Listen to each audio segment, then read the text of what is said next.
the core of the space station Celestial had been deorbited, Orbital Construction Incorporated would immediately begin operations on its new asset. Although the Alliance and KU had used stations to assemble and dock pre-built spacecraft before to great effect, no vessel had ever actually been built from raw materials in space. To achieve this, OCI would try to use new deposition technologies to build a spacecraft inch by inch.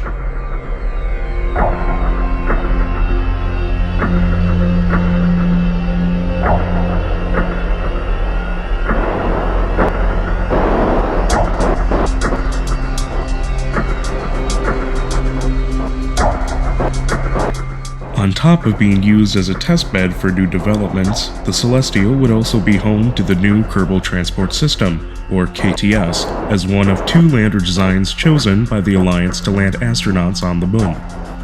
Being the first spacecraft built by OCI, it wouldn't be the cheapest option, but it could still bring 8 Kerbals to and from the moon's surface in reasonable quarters, along with a notable amount of scientific equipment.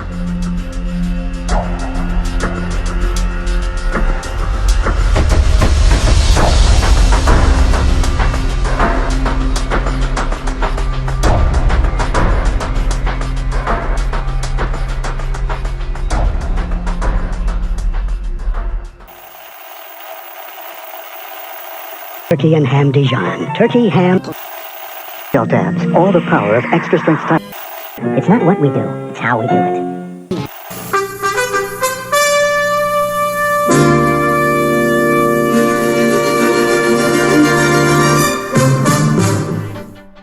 Good evening. Tonight we are following 3 top stories. First, in breaking news, the Ryobara, an Imperial cruiser, was sunk earlier this afternoon from an explosion of an unknown cause. The NKE is investigating the possibility of it being attacked. Switching over to the latest in space, for the first time, an all-female crew will set sail into interplanetary space aboard the Enterprise as it makes its way to Dress. The trip will last 5 years before they return.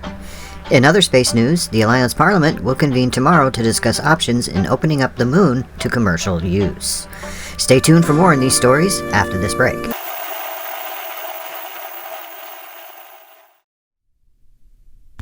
With final checkouts almost complete, the lander of the Enterprise could be launched.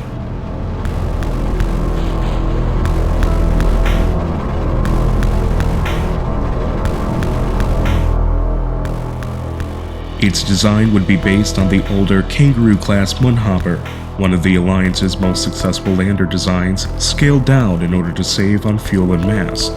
Thanks to this, it could land twice over without needing to be refueled. The mission to Drez was looking to be a success.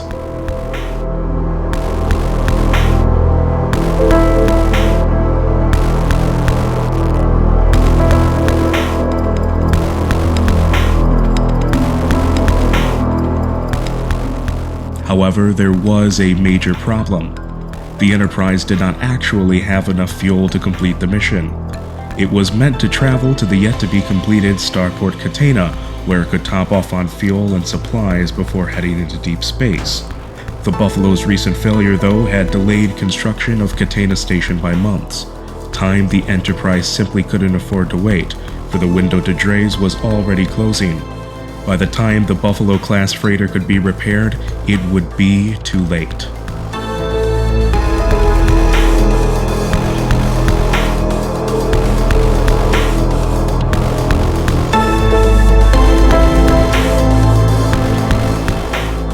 In order to save the Enterprise from having to wait 3 years until the next window to Drez, the Alliance would make the decision to send it out anyway.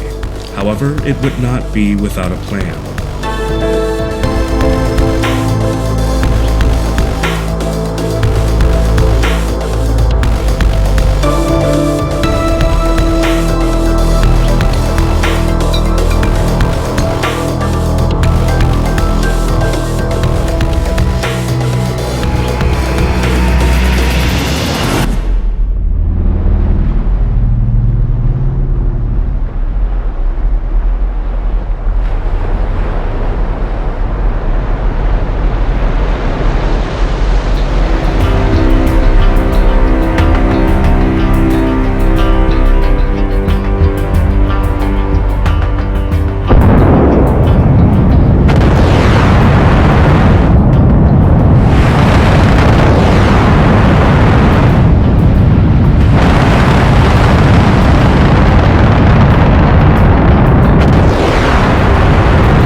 The new Egyptian Empire had launched an unknown vessel to the surface of Minmus.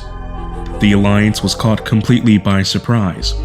It was not expecting the NKE's economy to be able to support a launch this large, this soon. The NKE had only narrowly managed to escape total economic collapse thanks to the Nibiru.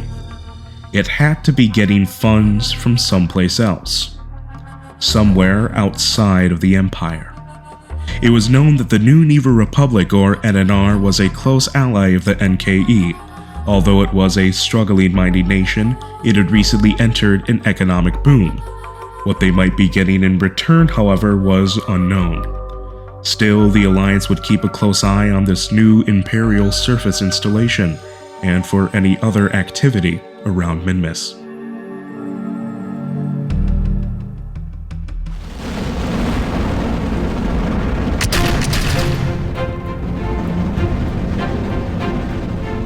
Finally, after months of repair work, the Buffalo-class freighter could be returned to service. On top of completely refurbishing its systems, the Alliance had also upgraded several. The Buffalo now had greater range, solar panels that could retract into the hull to protect themselves from re-entry, and a brand new triple redundant guidance system.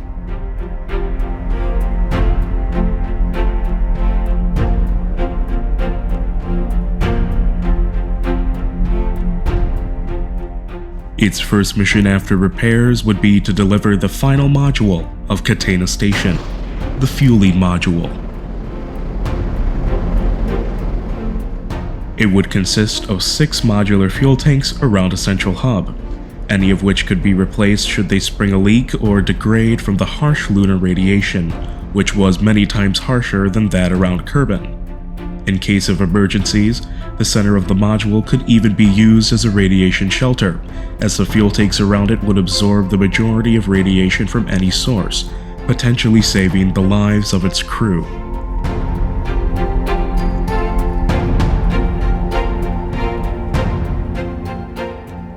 The new module had been successfully delivered to Catena Station, making the station fully complete and ready to receive its first astronauts.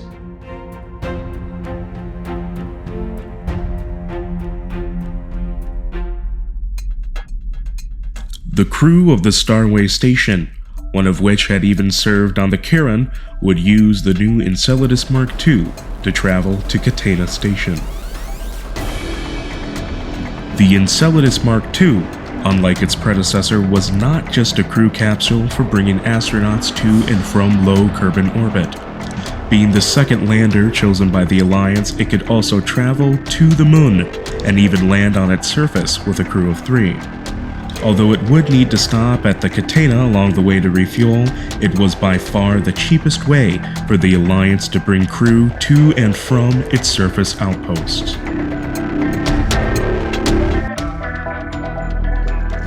Down on the surface, the crew of Moonbase Serenity would do something that had never been done before. In order to expand the Serenity base, a series of pressurized tunnels would be needed. But rather than sending them to the moon in one piece and simply docking them to the base, they would be transported in cargo containers and welded together on the surface. This would be the first time a structure had been built on another world, and would test the vital construction techniques needed for future outposts and colonies.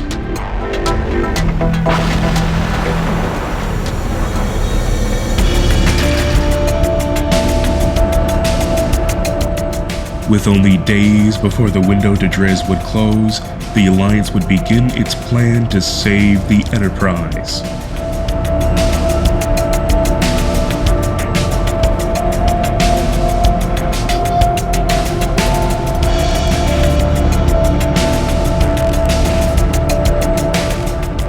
A remote-controlled tanker was to be sent into deep space to meet with the Enterprise.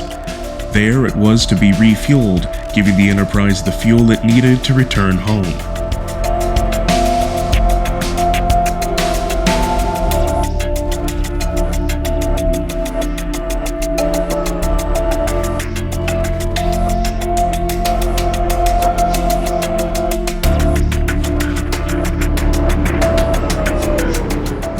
plan, however, would be risky.